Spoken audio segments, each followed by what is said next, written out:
लोगों का फिर से स्वागत है आरजे इजी इंग्लिश प्लेटफॉर्म पर। दोस्तों, मैं जो वीडियो बना रहा हूँ वो आप लोगों को कैसा लग रहा है? दोस्तों, मुझे आपका बहुमूल्य प्रतिक्रिया चाहिए, है ना। फीडबैक देना जरूरी है, कोई भी काम के लिए फीडबैक बहुत जरूरी है। ठीक है दोस्तों, चलिए आज दोस्तों हम लोग पढ़ेंगे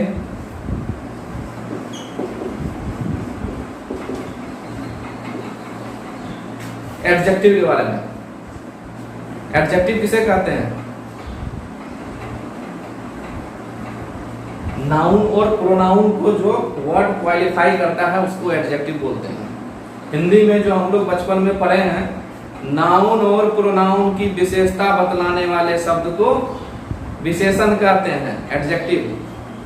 ठीक है दोस्तों, चलिए हम लोग वो बचपन वाला एडजेक्टिव नहीं पढ़ेंगे, हम लोग कॉम्पिटिटिव एडजेक्टिव पढ़ेंगे। ठीक है, सम, एनी या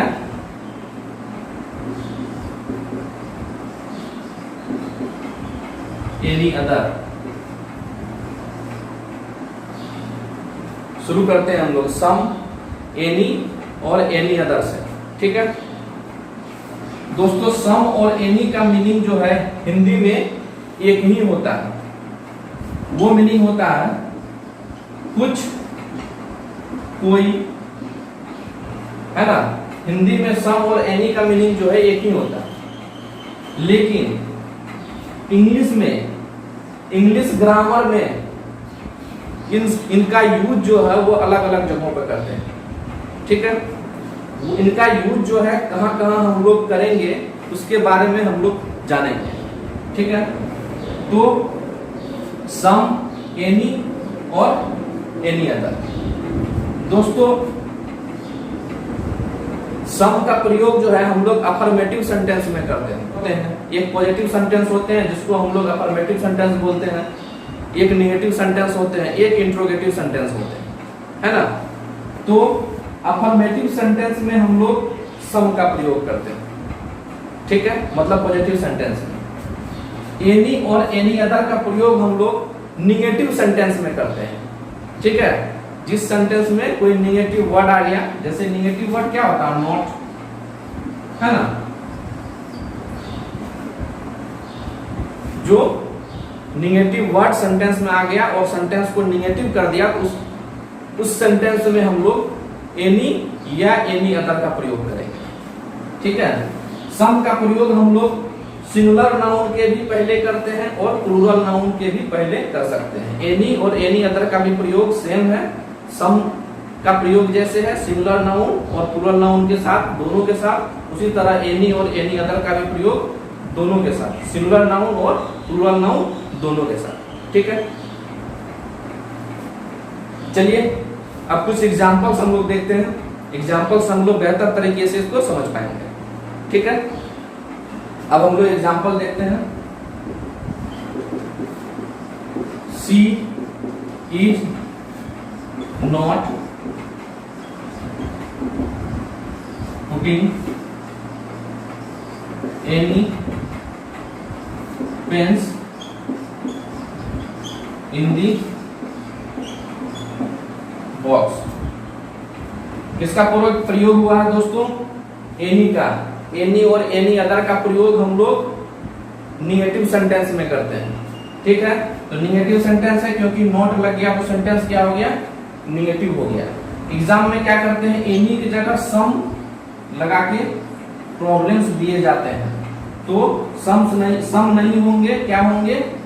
एनी होंगे।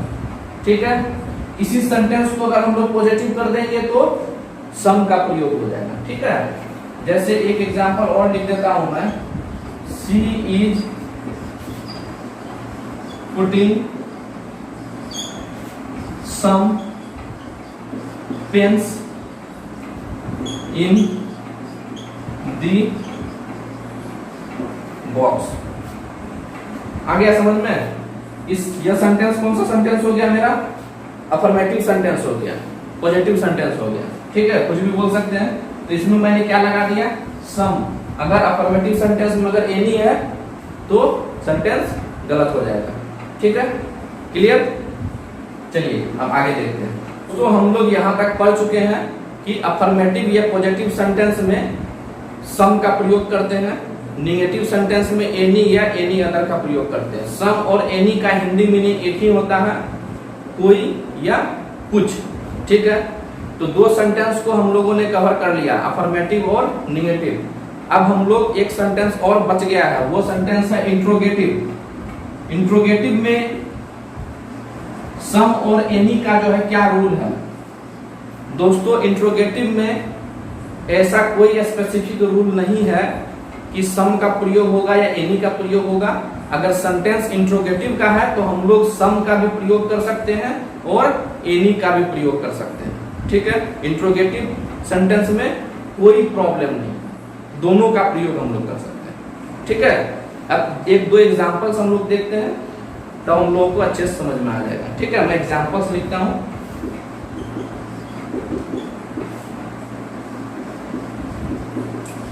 Will you give me some भी लगा दिया और any भी लगा दिया और साइन ऑफ इंट्रोगेशन दे दिया। ठीक है, इंट्रोगेटिव सेंटेंस है विल यू गिव मी सम भी सही, एनी भी सही, सम या एनी बुक्स। ठीक है, क्लियर हो गया। तीनों सेंटेंस के लिए सम और एनी, सम और एनी का प्रयोग, तीनों सेंटेंस के लिए सम और एनी का प्रयोग क्लियर हो गया।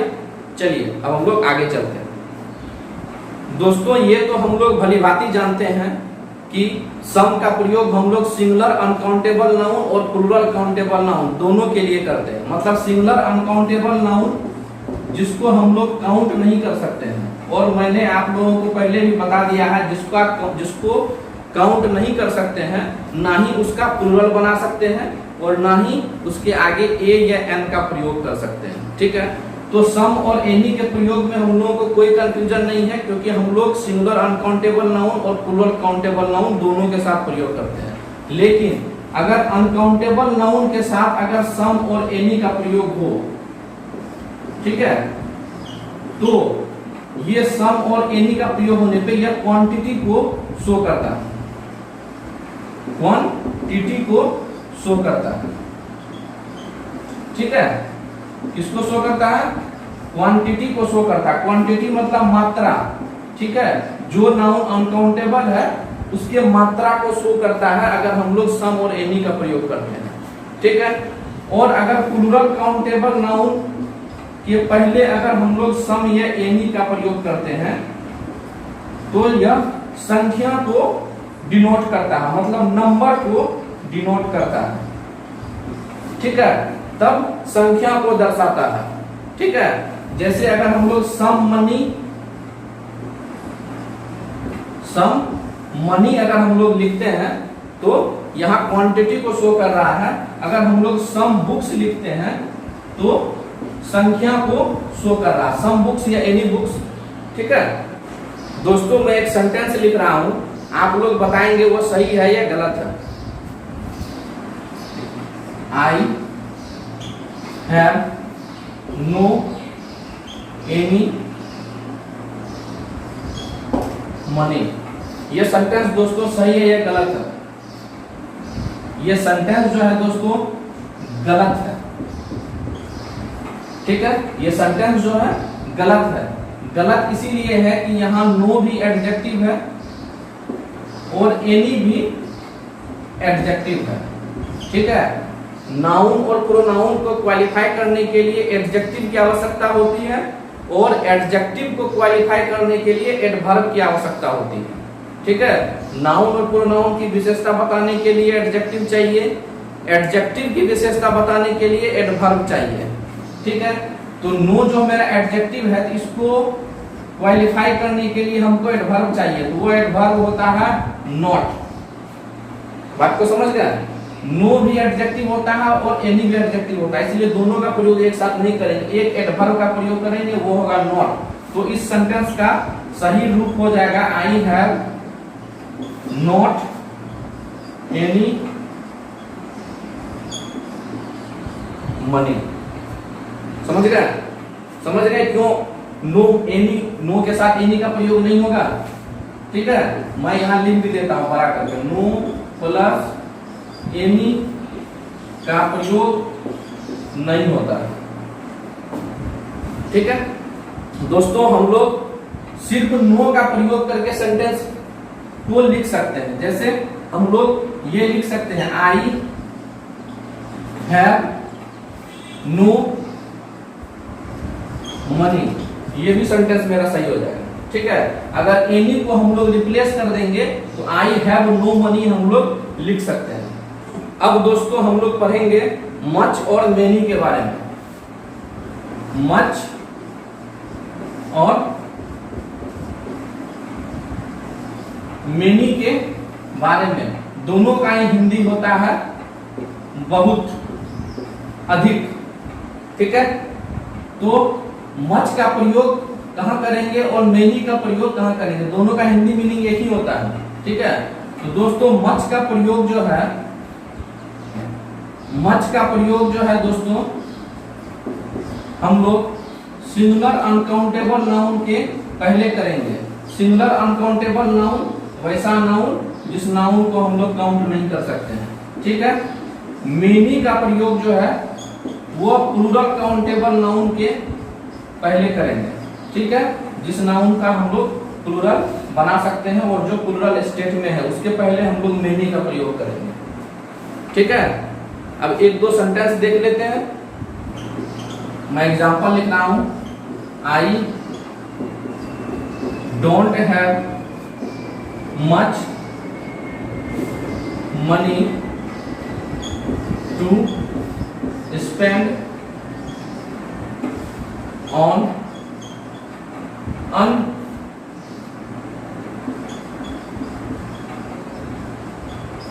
unnecessary things। यहां मैंने लिखा है दोस्तों, I don't have much money to spend on unnecessary things. तो मच का प्रयोग दोस्तों मैंने मनी के पहले किया है और मनी क्या है, सिंगुलर अनकाउंटेबल नाउन है। ठीक है, अब दोस्तों मैं मेनी का प्रयोग करके एक सेंटेंस आपको बताता हूं। I have not many friends in this town. इस शहर में मेरे बहुत दोस्त नहीं है। तो I have not many friends, friends जो वो क्या है, प्लूरल काउंटेबल नाउन है। इसके पहले मैंने क्या चीज का प्रयोग कर दिया, मेनी का प्रयोग कर दिया। ठीक है, अब एक अफर्मेटिव, अब हम लोग एक इंट्रोगेटिव सेंटेंस देखते हैं। ठीक है, हैव यू मच मनी। ठीक है, हैव यू मेनी प्रॉब्लम्स। समझ गए? तो मैंने दो तरह के सेंटेंस आप लोगों को लिख के दिखाया। एक सेंटेंस निगेटिव सेंटेंस, ये भी निगेटिव सेंटेंस है, ये भी निगेटिव सेंटेंस है। ये जो है दोनों मैंने लिखा, यह इंट्रोगेटिव सेंटेंस है। आप लोग नोटिस कर रहे होंगे कि मैंने अफर्मेटिव सेंटेंस अभी तक क्यों नहीं लिखा। दोस्तों अफर्मेटिव सेंटेंस इसीलिए मैंने नहीं लिखा कि मच और मेनी का प्रयोग ऑब्जेक्ट के पहले नहीं होता है। किस सेंटेंस में? अफर्मेटिव सेंटेंस में। ठीक है, अब इसके लिए हम लोग एक दो एग्जांपल से देखते हैं और देखते हैं किस तरह से हम लोग अफर्मेटिव सेंटेंस में इसका यूज नहीं होता है और कब अफर्मेटिव सेंटेंस में इसका यूज होता है। जैसे मैं एग्जांपल लिख रहा हूं दोस्तों, he has a lot of money. दोस्तों इस सेंटेंस में जो है मनी जो है वो सिंगुलर अनकाउंटेबल नाउन है और ये सेंटेंस जो है ये अफर्मेटिव सेंटेंस है या पॉजिटिव सेंटेंस, कुछ भी बोल सकते हैं।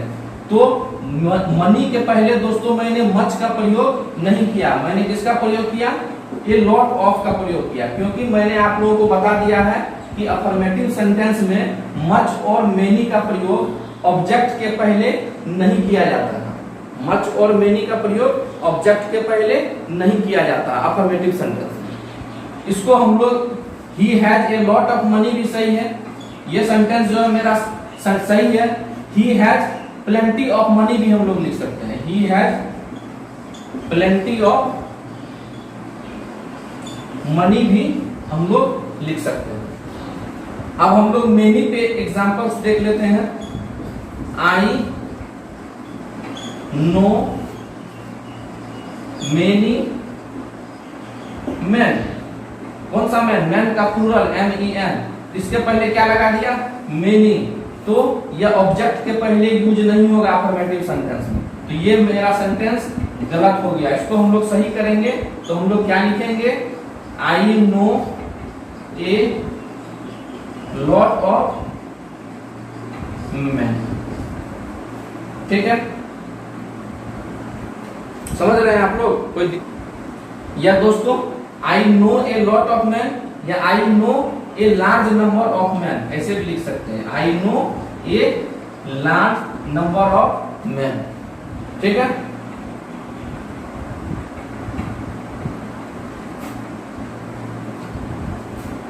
है ना? आप लोगों को इधर नहीं दिखा? आई know a large number of man, MEN। ठीक है, उधर दिख रहा है ना? चलिए दोस्तों, मच और मेनी को लेके अफर्मेटिव सेंटेंस हम लोगों को बहुत ज्यादा कंफ्यूज करेगा। ठीक है, मुझे भी किया था, मुझे पता है कि आप लोगों को भी करेगा, इसीलिए इस मच और मेनी का यूज जो हम लोग अफर्मेटिव सेंटेंस में करते हैं उसको हम लोग अच्छे से क्लियर कर लेंगे। ठीक है, जैसे दोस्तों मैं एक एग्जांपल लिख रहा हूं, he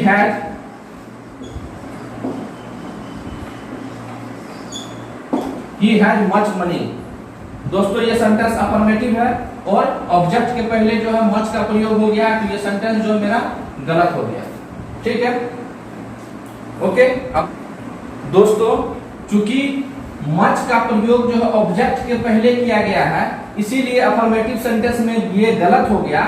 लेकिन अगर इसी ऑब्जेक्ट को, इसी अफर्मेटिव सेंटेंस के इसी ऑब्जेक्ट को अगर हम लोग सब्जेक्ट बना लें तो ये सेंटेंस सही हो जाएगा। जैसे much money is needed for this work. ठीक है, तो यहां दोस्तों क्या हो गया? यहां मच मनी जो था, यहाँ पे ये जो ऑब्जेक्ट था, हम लोग पहले ही पढ़ चुके हैं कि मच और मेनी का प्रयोग अफर्मेटिव सेंटेंस में ऑब्जेक्ट के पहले नहीं करते हैं। लेकिन अगर ऑब्जेक्ट को सब्जेक्ट बना दिया जाए तो सही हो जाएगा, तो हम लोग अफर्मेटिव सेंटेंस में मच और मेनी का प्रयोग कर सकते हैं। जैसे मच मनी को मैंने लिख दिया यहाँ पे, तो ये क्या हो गया? सेंटेंस का मेरा सब्जेक्ट हो गया। Much money is needed for this work, तो ये मेरा सेंटेंस सही हो जाएगा। कंफ्यूजन क्लियर हुआ कि नहीं? ऑब्जेक्ट के रूप में यूज नहीं होगा, सब्जेक्ट के रूप में यूज कर सकते हैं। ठीक, अब मेनी पे एक दो एग्जांपल्स देखते हैं। Many a man was killed in this war. ठीक है, तो मेनी ए मैन, ठीक है, ये सब्जेक्ट के रूप में यूज हो गया, तो ये सेंटेंस मेरा सही हो गया। ठीक है, ये ऑब्जेक्ट के रूप में यूज नहीं हो रहा, कंफ्यूज मत होइएगा आप लोग। ठीक है, इसी पे एक और सेंटेंस मैं लिख देता हूं, मेनी ए को हटा देता हूं, तो मेनी के बाद क्या होगा? प्लूरल काउंटेबल नाउन का यूज करेंगे, तो मेनी मैन, MEN मैन, तो ये प्लूरल है सब्जेक्ट, तो वर्ब भी प्लूरल हो जाएगा। क्या हो जाएगा? Where killed in this war. ठीक है, समझ गए? मेनी ए मैन जो होता है वो सिंगुलर सब्जेक्ट होता है, सब्जेक्ट वर्ब एग्रीमेंट का मैंने आप लोगों को पढ़ाया है। ठीक है, और मेनी के बाद अगर ये हटा देंगे तो ये सब्जेक्ट प्लूरल हो जाएगा, और मेनी के बाद मैन का plural form MEN man use होगा, और सब्जेक्ट अगर प्लूरल होगा तो वर्ब भी प्लूरल यूज करें, इसलिए मैंने वेयर यूज कर दिया यहाँ पे। ठीक है, चलिए अब आगे देखते हैं।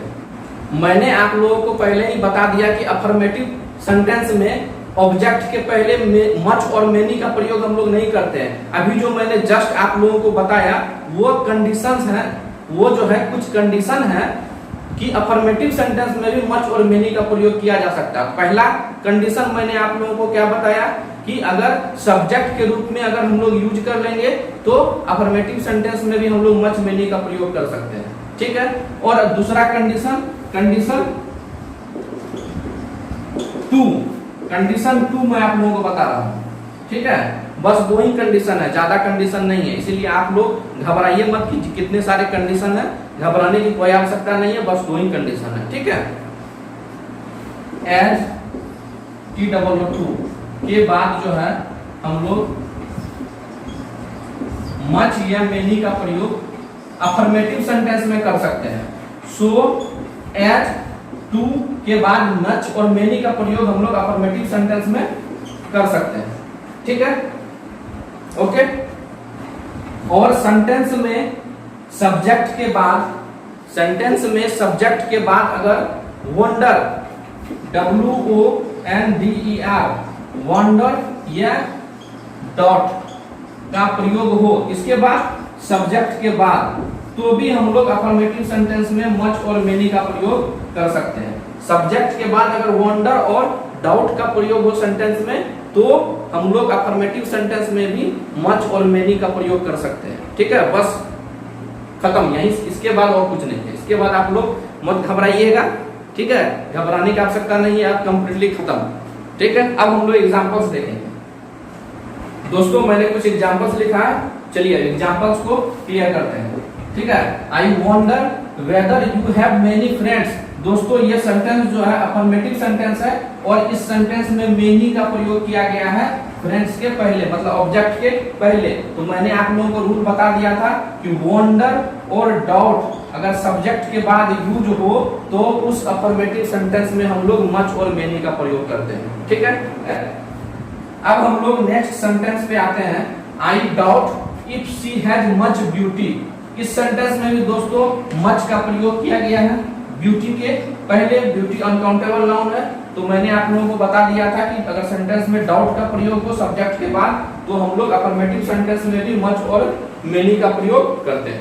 ठीक है, तीसरा सेंटेंस मैंने लिखा है I don't take too much sugar. मैंने अभी जस्ट आप लोगों को बताया है कि टू के बाद जो है मच का प्रयोग किया जा सकता है सेंटेंस में, अफर्मेटिव सेंटेंस में। अफर्मेटिव सेंटेंस में अगर टू का प्रयोग है TOO तो मच का प्रयोग किया जा सकता है। ठीक है, अगर एज का प्रयोग है तो भी मच का प्रयोग सेंटेंस में किया जा सकता है। कौन सा सेंटेंस? अफर्मेटिव सेंटेंस में। ये सारे कंडीशन, ये जितने भी रामलीला हो रहे हैं ये अफर्मेटिव सेंटेंस को लेके ही हो रहे हैं। बात को समझ रहे हैं? ये जितने भी प्रॉब्लम हो रहे हैं निगेटिव और इंट्रोगेटिव तो क्लियर है, उसमें कोई कंफ्यूजन ही नहीं है। तो आई होप कि आप लोग अच्छे से समझे होंगे। अगर नहीं समझे होंगे, कोई डाउट होगा तो कमेंट बॉक्स में हमें जरूर बताएं। अगर चैनल को सब्सक्राइब नहीं किया है तो चैनल को सब्सक्राइब करें, बेल आइकन्स को दबाना ना भूलें और देखते रहें RJ इजी इंग्लिश प्लेटफॉर्म। बहुत बहुत धन्यवाद।